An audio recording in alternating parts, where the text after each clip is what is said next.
my friend. Have you read all the books, blogs, podcasts, Instagram posts, etc.?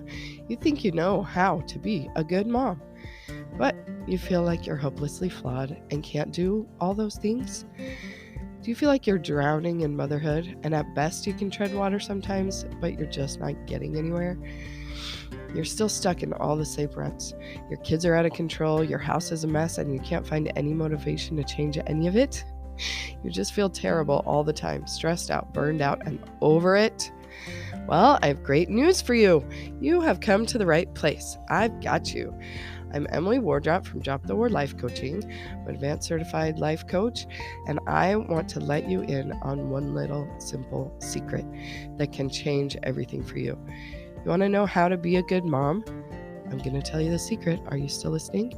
The secret is you already are. Join me on this journey to believe you are a good mom. Here we go.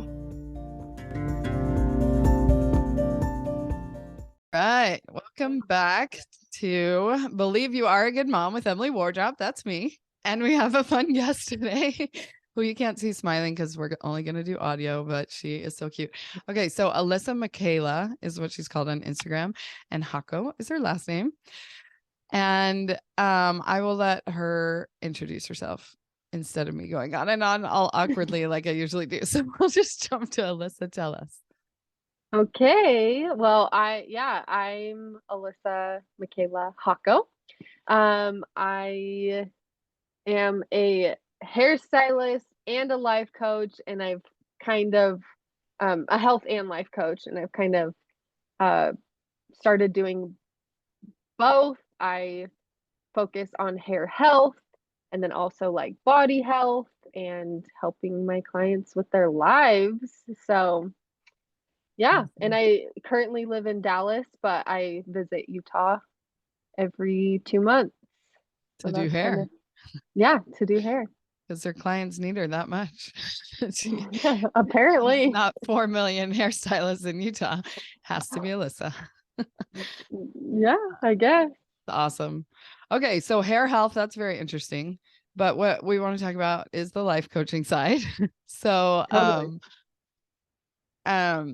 so you were telling me before we hit record that what really changed for you when you found life coaching is that you never knew you had choices. So Mhm. tell me more about that, because obviously we know we have agency and we can make choices. But what do you mean by that? Yeah, it is kind of weird because I did grow up being told I had agency my whole life, but I don't think I really knew like what that meant, like truly 100% I always have agency and like always have a choice, because um for me it definitely was a relationship thing where um if someone was unhappy, if someone wanted me to do something, um then I did it. Like I did what I needed to do to make sure people were not mad at me, they were happy. There was a lot of people pleasing, there's a lot of codependency. Um and yeah, the day that I learned that like I don't have to do certain things and like people are allowed to have emotions without me doing anything about it necessarily, or like having to change my thoughts, my opinions, my actions, anything based off of their emotions, like changed the rest of my life immensely. Awesome. So can you give us like an example? Yeah, so there's a lot of them. For example, like because I obviously am very passionate about health as well. A really good example that ties in the two is like um, when I was dating my husband, for example, I wanted to build my relationship and also take care of myself, go to the gym, um, you know, work on certain things personally, but it was I didn't really think that I could. Like, if he wanted to hang out and I wanted to go to the gym, I would just be like, oh, okay. And like kind of be disappointed because it's like I wanted to take care of myself too, but I just did what I thought I was supposed to do all the time. Like I was like, oh, okay, yeah, I'll hang out. And I remember before I ever learned about coaching, the first thing that opened my eyes was my husband, actually. I kind of forget about this, but I remember we had a conversation one time and he was like, didn't you say you want to go to the gym? I was like, yeah. He's like, well, then go. I'm like, I can go? Like, you'll be fine? Like, Mhm. I thought you said you wanted to hang out. He's like, I do. I do want to hang out, but you can still go to the gym. And I Mhm. was like, okay, cool. Then I'll go to the gym. Like, it was Yeah. so weird. That is so good because especially as moms, like if we grew up thinking that we have to do what people want us to do in order to control their happiness, all of a sudden we have 5 kids that all want us to be doing 5 different things, or even one kid is like, I want this. Okay, you give it to them. Oh wait, now I'm pitching a fit. It's like, excuse me, I just gave you this. Aren't you happy? Like, why do I have to keep doing stuff to control your happiness? Is an uphill, endless, pointless battle. A And 100%. and even without the kids, so like people ask me what's the hardest transition, like from 2 kids to 3 kids or 3 kids to 4 kids. For some reason that's like a question people always want to know. Yeah. And I always say from 0 to 1 is the hardest transition because you go from like taking care. And whenever I say that, I always go, actually, going from single to married is the greatest, hardest transition, which is what your story reminded me of. Because it's like all of a sudden you have to coordinate with another person where you're going to eat, what you're going to eat, what you're going to do. Like, do you want to go to the gym or just watch a movie or hang out or do it's like I used to be a person that had agency and could do what I wanted. And now, like, you want me to do stuff too. I'm like, well, but what about what I want? And so if you just put down what you want all the time, all the time, all the time, what it does is build resentment and like Hmm. all sorts of other slew of emotions that aren't awesome to feel. and then, um, and then like if you're that white, peaceful personality type, not race I'm talking about, that are like peacemakers that are like, I just have to keep the peace no matter what, but they just stuff them, and then eventually it like explodes. Oh yeah. Oh, I was so passive aggressive. Yeah. Like, I'd be passive and then I'd like get upset because I'm like, wait, this isn't fair. But it was me doing it. Yeah. Yeah, so that's what you mean by the choices, that you Hmm. don't have to do something to control someone else's emotions. Yeah. Like if my kid wants me to do whatever and I just sat down, I say to them, no, I just sat down, you know? And so they start saying that now, which is so silly because I'm like, yeah, you're 3. I'm 9 months pregnant. That's why I can't go up the stairs, you know, but well, not anymore, but hallelujah. So, okay, so you got to take care of yourself. And that is a huge thing. Like, Hmm. because we are kind of cultured to think that that makes us selfish, but the human brain is egocentric for a reason. Like if we don't take care of ourselves, who's going to? We get married thinking that he's going to. And if you actually are married, you know that's a joke, right? Because he just doesn't know how. Like we don't even know what we need. How are we expecting him to read our minds and give us what we need, right? So Hmm. to figure out, like I love that example where he was like, "Wait, didn't you mention you wanted to go to the gym?" Like if you hadn't even said that, he wouldn't even know. And Hmm. you're just fuming that you want to be at the gym and you have to hang out with him, but you know, but he doesn't even know. So anyway, Yeah, I'll, totally. I'll let you talk now. Anything Yeah. about that? Um, I I just think that like it's just so funny because people say all the time, like, yeah, put your oxygen mask on first in an airplane, you know? And it's like I know personally firsthand that it is hard to apply that to other areas of your life or actually apply it. Um I know it's hard at first. But then what's so freaking cool is that now because of doing that, because of, you know, doing the morning routines that I want to do. So I say no to watching certain movies or shows with him and I'm like I'm going to do something else or watch something else and like it's okay. Like he's okay, I'm okay. Like we can do other stuff sometimes, we do stuff together sometimes, but ever since being able to do that, like my health has improved immensely in every way. Like our marriage has improved immensely. But it was hard at first. It's one of those things that like it gets worse before it gets better Mm-hmm. because if you learn a new thing and you start doing something differently, no matter who it is, the best person in the world, the best guy, the best girl, whoever it is, they're still gonna be weirded out. Yeah. Like it's still like, oh, what the heck? Like my wife is changing. What's happening? Like Mm-hmm. why is she not doing this same thing with me anymore or whatever it is.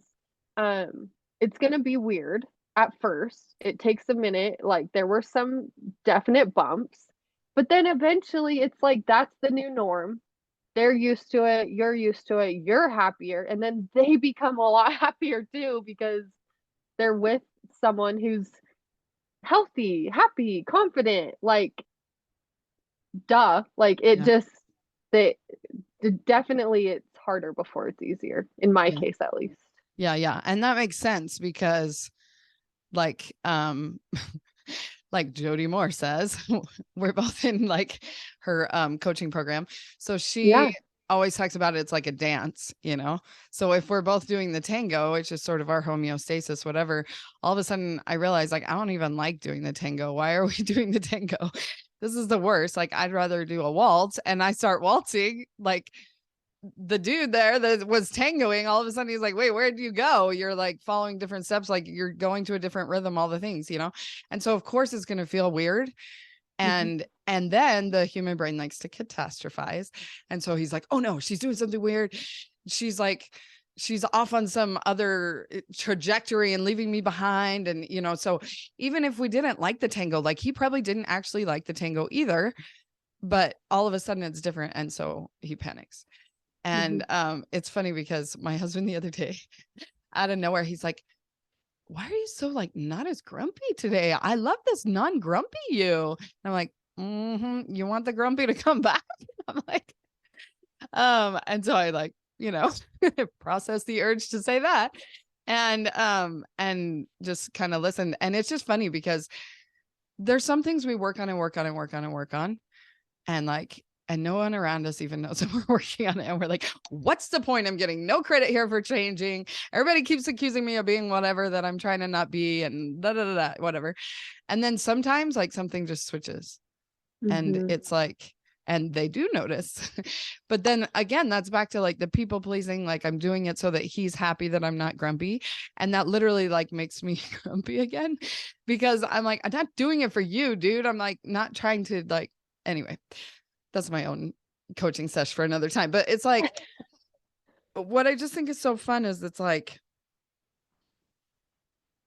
we, okay. So you're saying people pleasing, and we talk about that a lot in coaching, but the codependence, you want to talk some more about that? Because that's more of like the psychologist land that we don't necessarily like mesh the two together as much. So tell me more Yeah. about that. Yeah, so for me and I'm just going to share an opinion here. People could agree, disagree, doesn't matter. This is my opinion. Yeah. Um is that a lot of people, it myself included, learned about something like people pleasing or like codependency or like that and label ourselves. So this is what I did. I'll just share my example. I then would be like, "Oh, I am codependent or I am a people pleaser." And I noticed and yeah, I noticed that it was making my codependent and people pleasing behaviors worse Mm-hmm. because that's who I was now. Yes. That's who I became. That's Mm-hmm. how I saw myself now was a codependent, people pleasing person. Yeah. And so that's really honestly like the behaviors weren't weren't great. Like, it's not fun to be doing things like that, but the second that I took on that identity, I know that that's when things got worse Mm-hmm. for me. Mm-hmm. And so that's the first thing that I always want people to know is like, you can do, like, I still sometimes do a people pleasing behavior, Yeah. or catch myself like, oh yeah, that was like a kind of codependent behavior. But I'm not a codependent person, and Yes. I'm not a people pleaser. I'm a Mm-hmm. human Yes. who does 500 million great things all the time and Mm-hmm. silly things all the other half of Mm-hmm. the time. Mm-hmm. Um, so that's the first thing that I always want to point out when codependency or anything is brought up, is like, Yeah. just Can you hold on taking the on second that. thing? Because I can't even I have to explode with how much I love that. Yes. Okay. Because that is my whole message. So my podcast is called Believe You Are a Good Mom, because you take it on as an identity, because our brains are doing the opposite all the time. Your brain is Mm-hmm. like, oh, you're such a terrible mom. And you take it on as an identity, and then it gets worse. As soon as you take it on as your identity, then it gets worse. So the flip side should be true. As soon as you take it on as your identity, something that's going to actually help you, Mm-hmm. then all of a sudden your husband's like, hey, you're not so grumpy anymore. It's like, it gets better. And he's like, he just doesn't get it. He's like, wait, what's the point of this podcast? Like, what, why do they just need to believe they're good moms? Like, how is this helping them? Like, you're still like losing your mind and yelling at the kids. Like, when are you going to become a good mom? I'm like, I am a good mom and I'm a human. He doesn't actually say that. That's my, Yeah. projecting Totally. onto him, my imposter syndrome. But like, I am really trying to believe that like as an identity, because then that's when the shift changes, is who Mm-hmm. you are. Because I really believe it is who we are. Like, we came down that way. God made us, God's good, we're good, he called it good. Like, that's why I use that word good. I am a good mom, even though my brain thinks I'm a terrible mom and my actions prove that I'm a terrible mom. But like, your actions are not who you are. Like you said, you may do some codependent action. Like, I do some quote unquote terrible mom action, but that doesn't mean I'm a terrible mom, because all that does is make me more of a terrible mom when I believe that. So yes, hallelujah. That's exactly, I agree. Next, what's the second point? Yes. I- so then, yeah, and also like, I'm um you know, so such a firm believer in, you are what you think. Like, as a man thinketh, so he is in his heart. Like, I know that there's just like not even a question that that is what happens. Whatever we think is just what we become, or what we start to create. Like, that's just how it is. Um, in my opinion. And so that's the first thing. And then the second thing was just going to be like, yeah, codependency. Um, when someone doesn't know anything about it, it's not their fault. They have no idea. But once you learn, then it's like, oh, okay. Like, it's this idea that we abandon ourselves, we neglect ourselves. That's really what codependency is. Codependency is, and healing it is learning how to come back to yourself, how to listen to yourself, how to trust yourself, how to not, um,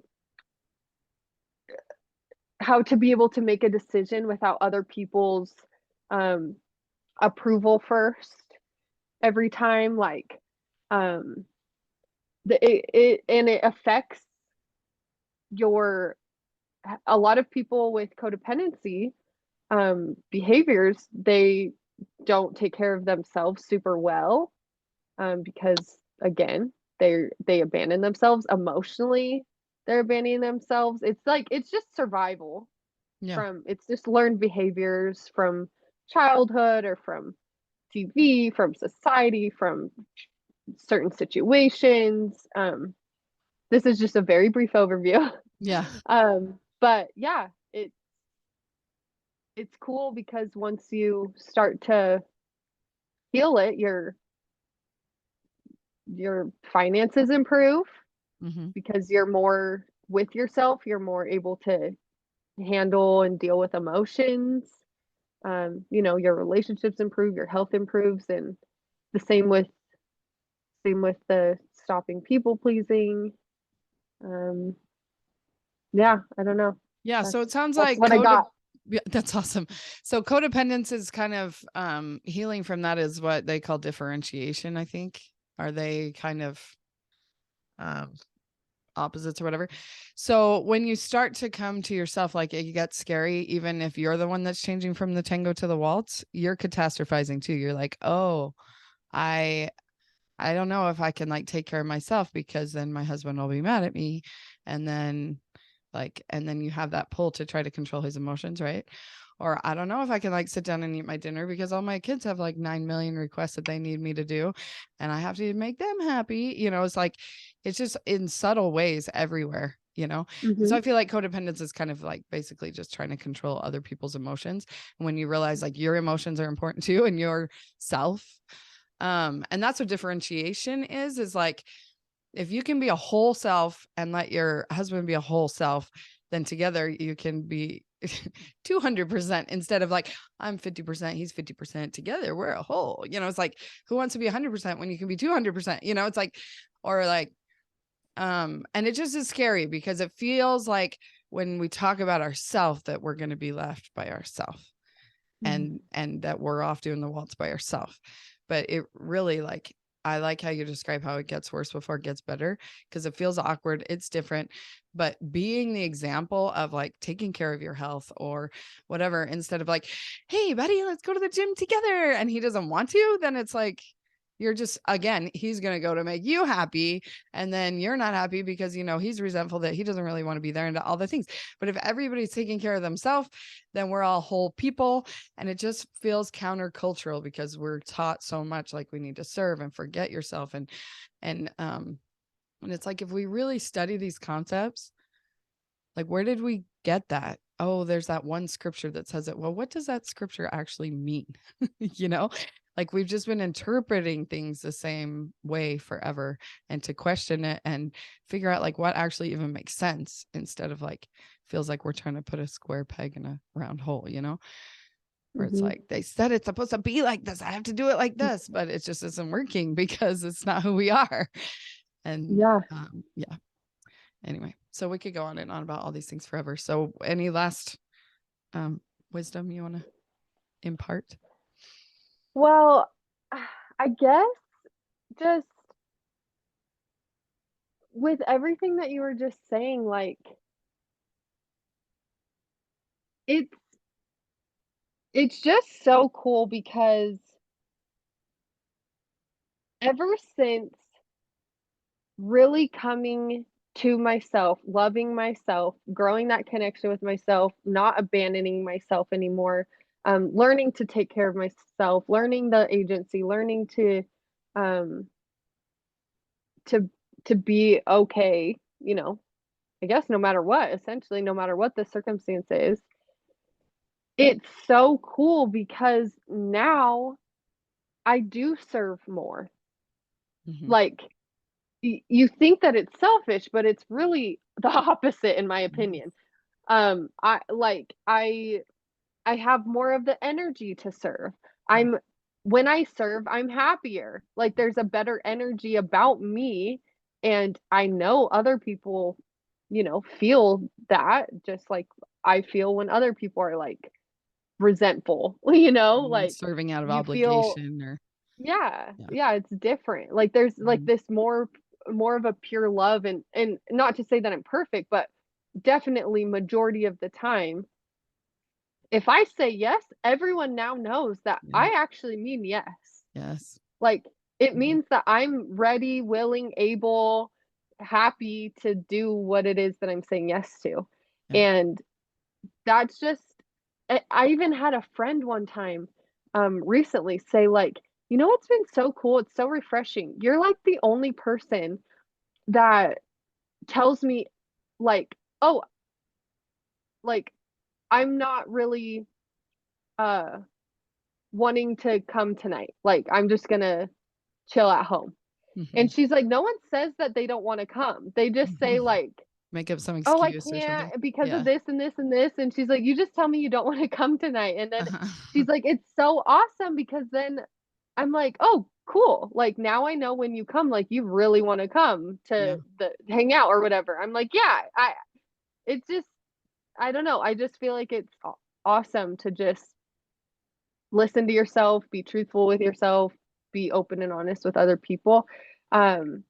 Because I noticed that if I'm tired, if I'm exhausted, if my health is not um up to par, I I've learned myself that I don't feel the spirit as much. I don't listen to it as much. I'm so focused on how tired and miserable I feel. Mm. Like if I'm um bitter or resentful towards my spouse, like I'm not I'm not feeling the spirit. I'm not feeling love. I'm Mhm. not feeling love for him or for myself or anything. So it's like, if anyone thinks that it's selfish, like that's the last thing I would want to say is like, I truly believe that it's the far from the opposite of selfish. Like, you are also a child of God. Mhm. And so, why can't you love yourself the same way that you love other people? Why can't you take care of yourself the same way you take care of your people?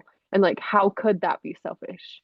Yeah. There's, to me, it's just like, it can't be selfish. Like, he wants us to be happy. So we, we can do whatever we can to be happy and then help other people now because we have more energy, Mhm. have the health to do it, Yeah. you know?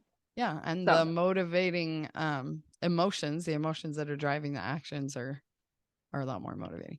So that's so good. And if we're going to use a scripture, it's like Jesus himself says that the greatest commandments are to love God and love your neighbor as yourself.